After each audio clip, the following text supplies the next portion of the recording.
In the language of Sesotho, they say, "Hae ke kae?" It's a question. Where is home?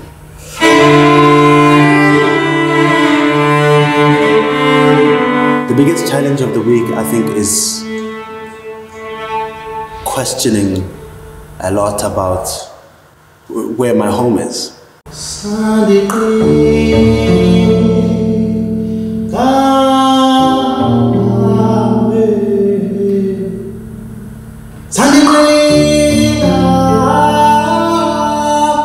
I'm a classical musician. You know, I came to study at the Royal Northern College of Music, which served me in the most amazing ways. And also, I'm an African, musician as well. So to have those two combined is really difficult, actually. Sometimes, can I call on Baba Bach, and can I call on my ancestors to come and collaborate in the same space?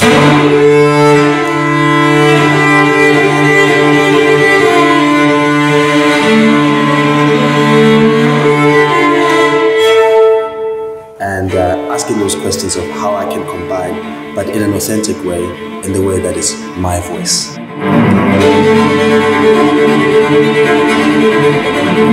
Making this recording, and how can we make the sounds, everything needs to come from the cello and my voice. That's all that's going to come from this album.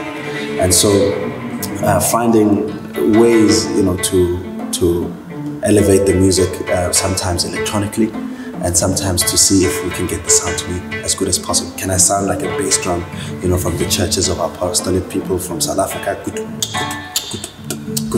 Can I do that on the cello? And can we actually make it sound as close as possible to that? It's been difficult. And also to be alone in a room all day, all night. That kind of felt like introspective, a very personal reckoning with myself.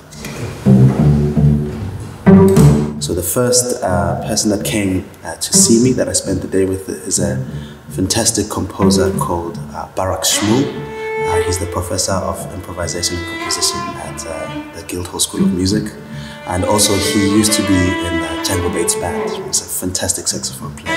But also he has a beautiful connection to a lot of South African musicians that he spent time with who were in exile during the apartheid times. So this is some of the reason why I called him to come and join me, and he taught me so much about rhythm. I'm currently inspired by different musics that, the countries that were in aid of South Africa in the time of apartheid, where people would go to exile. So places like Tanzania, and I completely fell in love with the music. So he brought some music from there and we pulled it apart, and I've composed some music that has a reminiscence just to say thank you.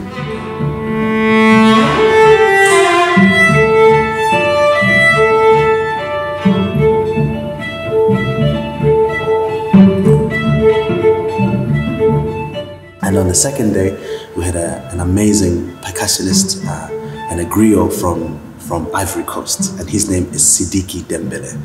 He has a wealth of knowledge about West African music, about the different types of rhythms, because this is what he grew up with. And I just wanted him to show me the influence of instruments, that he can put onto the cello, that I can put onto the cello. And he brought his jelingoni, which is a small guitar with a few strings, and he makes incredible sounds out of it. And it's a different type of pizzicato play, so I was trying to emulate it. A way of saying a cultural thank you, and that we acknowledge that my forefathers were lended a hand by those people, and then taking their culture a little bit to say, I receive it. So I think what I will share today with people who come is the concept of the album. So in the language of Sesotho, they say, "Hae ke kae?" It's a question. Where is home? And I think it's a very universal concept to seek refuge, and that there's nothing, there should not be a stigma against seeking refuge. We all seek refuge in many different ways. So exploring this idea that we are all trying to find a home in somewhere, whether it's through community, whether it's through people, whether it's through playing music, and whether it's, so finding a place where you can sit and be content, or you can be inspired.